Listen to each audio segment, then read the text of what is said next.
Welcome to the Building PA Podcast, the voice of the construction industry throughout Pennsylvania.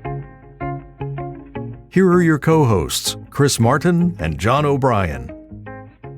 Hello, and welcome to the Building PA Podcast. I am your co-host, John O'Brien, from the Keystone Contractors Association, coming to you from central Pennsylvania. Joined as always by fellow co-host on the western part of the state, Chris Martin. Chris, how are we doing today, man?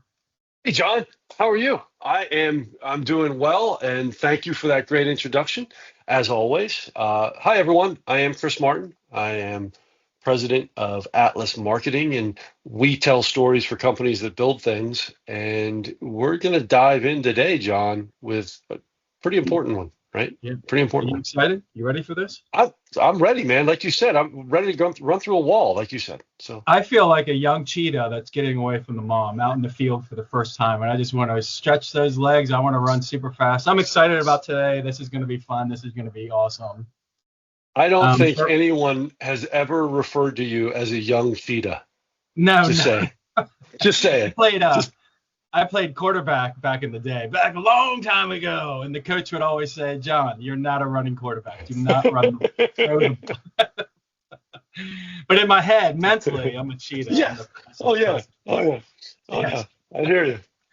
That's great. No, but I'm excited about today. Today's going to be awesome. I think the audience is really going to enjoy it. This is going to be really cool. As our listeners know, Chris and I do a lot in the space of mental health. Mental health awareness. We have speakers really from all around the country, awesome speakers, very knowledgeable. We've delivered a lot of resources over the last 5 years in that space, mental health. Mm-hmm. But there's a big but. I think, in my opinion, we've done a disservice to the construction industry, and we've kind of ignored the physical body and the physical aspect of the construction world. And that's just as important, if you got that bruised leg, broken leg, messed up arm, messed up ribs, whatever, you can't work. So you gotta respect the body, you gotta take care of the body. So that's what we're going to do today. We're going to talk about physical health, and we have an expert with us. I'm so excited. Linde Collingwood. This is our first Linde on the show. That's my daughter's name, so that's exciting to have another Linde on the show here. That's awesome. And she is from the Construction Care Solutions. Linde, welcome. How are we doing today? Thank you. I'm doing well. Thank you for having me. I appreciate it. You bet. You want to take a quick minute, just kind of let the audience know who you are, what you're all about, all that good stuff? Sure. So I am a nurse practitioner. I've been a nurse practitioner forever. About 20 years. I own my own primary care clinic in central Pennsylvania, and I worked on site for pipeline construction companies from 2018 until last year. So while I was on my last job in West Virginia, I started a telehealth service called Construction Care Solutions, and it was because as the job ended, my guys that I took care of on the job didn't have anywhere to go when that job was over. And so I wanted to give them a place to continue their care without missing work. Nice. So you and I met, I think it was virtually about a couple of weeks ago, maybe a month ago. And then prior to the podcast, you, Chris, and I had a nice little conversation, and we were talking a little bit. And it was so cool to listen to you talk about your experience in West Virginia. And the connection to the workers, and you call them my guys, I was taking care of my guys, and can you kind of just, let's start there and kind of like, what are the services? What did you do? How did they become your guys? What's the connection? Well, so I contracted with a company who provided on-site medical clinics right in the yard. And so, it was the contractors who paid for the service. And so I did on-the-job injuries, things like that. But I also did primary care, lots of acute sick COVID kind of visits. And I've done it for years, but the West Virginia job was unique. It was something about those mountains because by the time the job was over, I had seen something like 1,500 visits in 8 months. And for a construction job, guys don't want to come see the nurse practitioner. So I developed a really good rapport with them. There was a sense of community. They were comfortable with me, and I made a difference for a lot of these guys. And in little ways, these are guys that are like, I haven't seen a doctor in 15 years, and now they're coming in, and I have them on blood pressure pills, and they're like, I have more energy. I'm not getting headaches every day. And so it was really rewarding, and I actually hated to see that job end. And so I didn't want the progress we made with their health to end. So that's why I started the telehealth service. Yeah, as John mentioned, we were talking before we started recording, and just hearing you talk now, like, I hope you take this as a compliment. You don't sound like a doctor. Like, you're talking just like we're sitting at a bar table having a restaurant and lunch and doing things, which I think just knowing the short time that I've got to know you, Lindy, that has to be a massive element of your success and why you had 1,500 visits in 8 months. So that right away is just a big takeaway for me. Can you talk about that? Like, what that bedside manner, if you will, Yeah, even though it's absolutely. telehealth, like, talk about that a little bit. So, well, thank you for that. And I am who I am everywhere. And so the blue collar community, they're my people. Like, they're straight shooters, and you can joke, and I can wear sneakers and a t-shirt to work, and It's straight, so, isn't it? yeah, and so it's just, I just do fit in. But, when you're in training, they beat you over the head about cultural sensitivity, right? And you think like ethnicity or religion or whatever. But I can tell you from firsthand experience, blue collar workers, there is a distinct culture that they don't teach you about. And so if you are a healthcare provider and you've never worked with blue collar folks directly, you better come with a thick skin and a sense of humor. And so, I mean, that's just kind of my personality. And so I fit right in. Yeah, that's good. And it's evident, right? It is. And so if we can just go back to that, and not getting into a lot of details, but 1,500 visits in 8 months, like, what were some of the common things that you were treating on that job, and even take it into now with some of your existing patients? Like, what are the common things that you're seeing from the construction industry that you are typically treating? Yeah, so that one, that job was very, very unique. But we had the flu and COVID, and so those were a lot of visits because it would wipe out a whole crew. But for me, the most important things, why I started the telehealth, is high blood pressure. Now, mental health really is the number one, but Sure. you guys got that one covered. So, Yep. high blood pressure. So something like, I can't remember the statistics, but in the average population, something like 40 to 60% of people have high blood pressure by the time they're 40. Out of those, mid that job, I did some numbers, and 88% of the people who came into my clinic had high blood pressure, and not a little high blood pressure, like very high, or you could have a cardiac stroke event at any moment. And I always hear, well, I feel fine. I've been like this forever. Yeah, because it creeps up on you, and you don't feel it until you get it treated. And then all of a sudden you're like, oh, I didn't realize how bad I felt.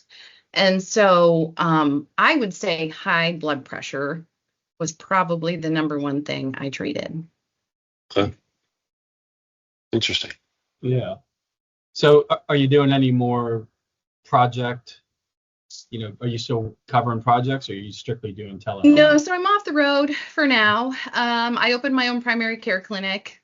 And I just do, it's just for adults. But I do still get calls for my construction care. I actually got a call yesterday from one of my West Virginia guys. He's up in Alaska. I'm licensed in 18 states. When I was working in West Virginia, I kind of like followed the map of where most of the pipeline work was, because at the time, I wanted to just keep treating my patients. But over time, I realized this is not just a pipeline problem. This is an entire industry of people who keep our country running, that they're not just underserved in healthcare, they are invisible. They don't use healthcare until some crisis happens. So people don't even know to like market to them like, hey, come get your blood pressure checked, or, because they don't have primary care and they're transient and they're working 100 hours a week. So they don't even show up on the radar. So I forgot what you asked me. You answered it. Don't worry. No, but you talked about the pipeline a few times, and it is the invisible workforce, all that stuff, because they don't go get medical treatment or so. Are there any, speaking of pipeline, are there any more issues or certain crises that they have that are kind of unique to that industry, or? Well, They tend to move. Yeah. I would say the number one problem really is most of the folks, their identity is entirely wrapped around working hard and providing for their family. That's it. And so anything outside of that, it doesn't leave a whole lot of room for self-care. And just in my personal experience, these folks don't even consider taking care of themselves because that feels like weakness. And in that industry, you're not weak, And so it's such a multifaceted problem. So for the workers themselves, it's a culture that reinforces not taking care of yourself. But in my experience and the labor Department of Labor, they're the sickest of all of the industries. These guys are the sickest: diabetes and sleep apnea and heart disease and all of the stuff. And then, so I want to bring awareness to the individuals, but also to the employers, because I've seen a lot. The guys are like, I can't take time off to go to the doctor, because if I do, they're going to be like, yeah, go ahead, but don't come back, because we're going to hire somebody who doesn't need a doctor. So they're fearful that they won't have a job if they take care of themselves. So really, because I'm a big dreamer, I want the culture to change. Yes. I want these guys to know that getting help and taking care of yourself doesn't make you soft. It makes you human. And that you can work hard and provide for your family, but you can also be healthy and feel better. You don't have to do it while suffering. So that's kind of the message I want to get out there. That's a strong message. I mean, if you're not healthy and if you're not around, you can't take care of your family. So it is a vicious circle. Yep. And so to that though, I'm curious, how do the most of your patients, obviously they schedule a time just like going to a regular doctor, but are they on a job site? Are they sitting in their truck at lunch? Or, where is that interaction taking place? Yeah. So that's one of the things I say. I'm like, I don't care where you are, call me. So they can go online and they can just schedule an appointment, or they can text my number. I get text as well.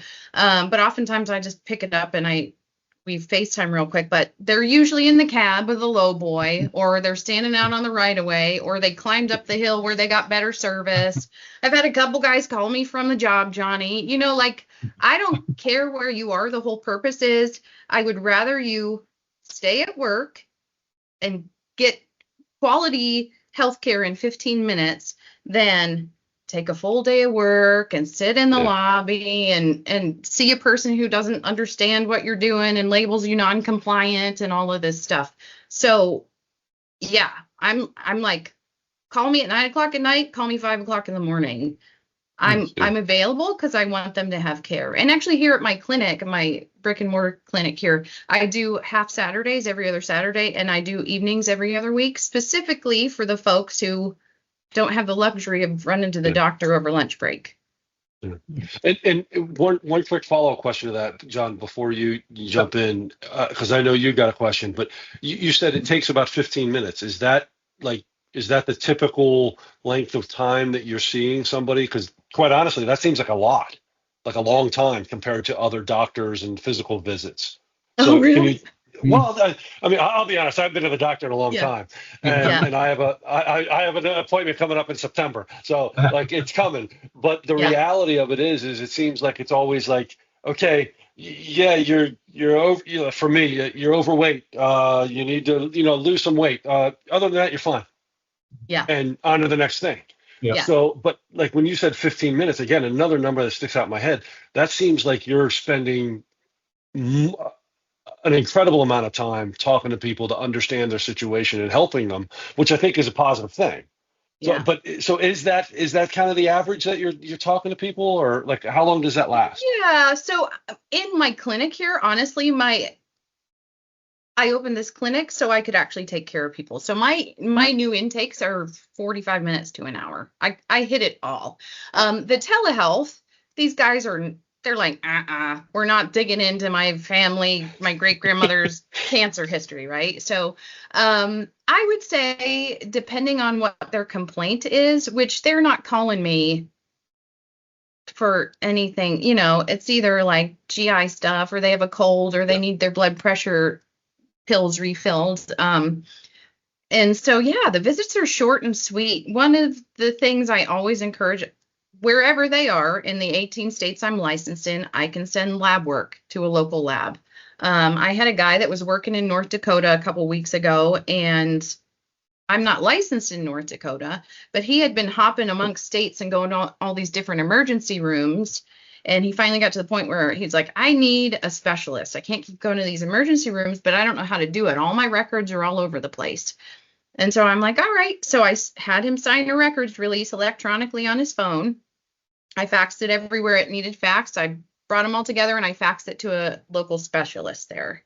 So I didn't even need my license to help him get care in North or South Dakota, wherever he was. And that was like a 15-minute call. And now he's out of the emergency room. He's staying at work. Nice. Yeah. Good success story. Very cool. Yeah. I want to make it accessible. And what works in usual primary care does not work for these guys. Yeah. And so I would rather they call me for 15 minutes every once in a while, so I know that they're getting their blood pressure medicine and maybe some lab work if I can twist their arm, than nothing at all. Yeah. Because that's the alternative. Speaking of lab work, I get my my physical, and the doctor always scolds me. She's always like, "Come on, you forgot your lab work again. Come on, what do I need to do to get you to do this?" Yeah. But anyways, I have a question here. So we have a lot of business owners that listen, a lot of construction companies, the owners that listen. Are there any sort of messages or comments that you have related to insurance or coverage, or any concerns in that area that they need to know to tell their workers about? Well, in regards to my business, or just Yeah, in as far general? as telehealth and getting the extra help Yeah. needed outside of the So, traditional homes. yeah, I'm licensed. I mean, I'm fully insured with most of the big name insurances here in Pennsylvania, because that's my brick and mortar. But the 18 states, the insurance is so complicated. It's cash pay, $70, and I do whatever, refill your meds, and it's reasonable because it's often cheaper than going to a Med Express, which oftentimes there's $100 or $150 copay. And it works because otherwise it feasibly on my end, I can't be licensed or insured in 18 states right now. I know a lot of union members have great health insurance that often have telehealth services on there, and I absolutely encourage them to use that if use that rather than use nothing. But I think what I offer differently is experience. I know these guys, they're my people, like I'm not just some person at a desk somewhere that you randomly picked up the phone, and next time you call, it's going to be somebody different. So my business is me. So for me to sell my business, I have to market myself. And I guess that's the thing. I know how these guys think and how they operate, and I truly do. They were the sickest, kindest, funniest, most aggravating group of individuals I've ever worked with. And they deserve better when it comes to their health care. They're in pain physically, they're in pain mentally, and they have nowhere to go with it. So they just stuff it in their boots and keep going, and they deserve better. And so that's honestly what I'm trying to do. Awesome. Hearing you talk takes me back to almost 10 years ago. I started at the KCA back in late 2016, and there was a reoccurring issue of opioids abuse, pain med abuse. And I said, we need to do something. And some of the board members and some of the other unions and construction people were like, there's a lot of education out there on opioids. There's, government sends stuff, healthcare system sends stuff. And I'm like, that's fine and all, but there's nothing specific to our industry. There's nothing that talks to us. Again, we're the invisible workforce. We got to find our info somehow, So that's why we started almost 8 or 9 years ago. We started the Construction Opioid Awareness Week. So this is our issue that we're dealing with. We want to help our people and move forward with it. And it's always great to speak with like-minded people like yourself, that know the real people of America. Thank you. It's been very enjoyable, very pleasurable. I enjoyed the conversation. How about you, Chris? You love it or what? I did. I am from my, if I could say I myself one more time, the aspect of focusing on the construction industry. I mean, obviously for my business, we do the same thing. We tell stories for companies that build things, but the reality of it is I've never heard of a health practitioner, health professional focusing on the construction industry. So you are a unicorn in a hayfield in Alaska, right? Like in the middle, like you are so unique. How about an oil field in Pennsylvania? There we go. Yeah, that's even better. Oh, yeah, that's better. Being chased by a cheetah who used to play volleyball. But the reality of it is your expertise and experiences really do translate to helping this industry.